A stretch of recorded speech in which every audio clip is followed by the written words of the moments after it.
Bismillahirrahmanirrahim. Kami dari kelompok pertama mata kuliah fikih jinayah akan mempresentasikan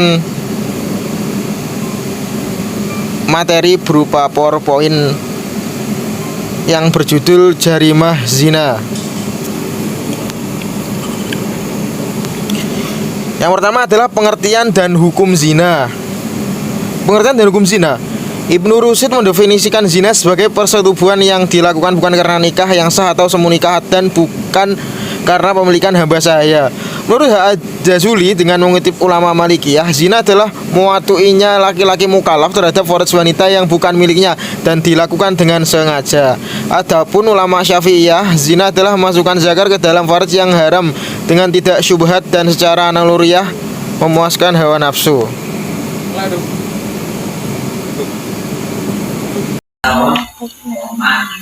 Pembahasan yang kedua yaitu dasar hukum zina.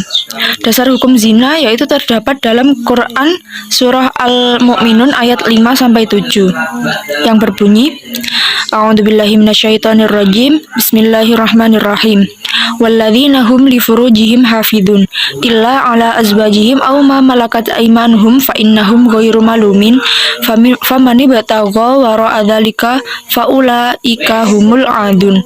Artinya, dan orang-orang yang memelihara kemaluannya kecuali terhadap istri-istri mereka atau hamba sahaya yang mereka miliki, maka sesungguhnya mereka tidak tercela.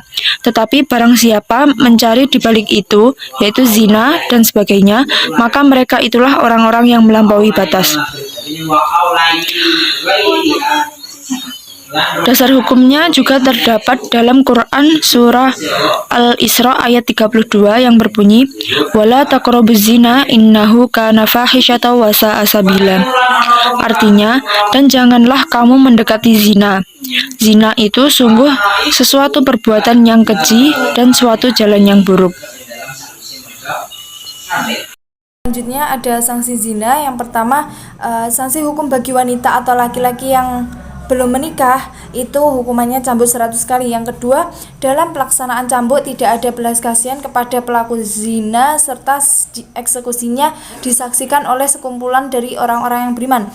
Yang ketiga, pelaksanaan hukuman cambuk bagi pezina pada poin yang pertama tidak boleh ada belas kasihan kepada keduanya yang mencegah kamu untuk menjalankan hukum Allah jika kamu beriman kepada Allah dan hari kiamat.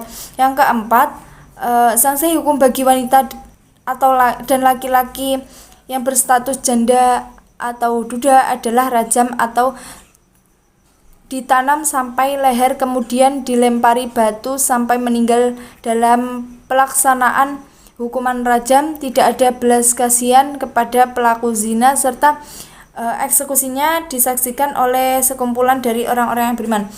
Berdasarkan sanksi hukum di atas dapat ditemukan bahwa syariat Islam tidak membedakan setiap orang apakah ia seorang raja atau putra dari raja atau hamba sahaya atau kaya atau miskin, hitam atau putih. Oleh karena itu, bila seseorang terbukti melakukan perbuatan zina tanpa keraguan sedikit pun, maka hukuman itu akan dijatuhkan kepadanya tanpa memandang kedudukan atau status sosial. Sebagai contoh mengenai pelaksanaan hukuman terhadap orang yang berzina, yaitu hukuman terhadap putra Umar bin Khattab. Sekian presentasi dari kami. Apabila ada kurangnya mohon maaf. Billahi taufiq wal hidayah, wa ridha wal inayah. Wassalamualaikum warahmatullahi wabarakatuh.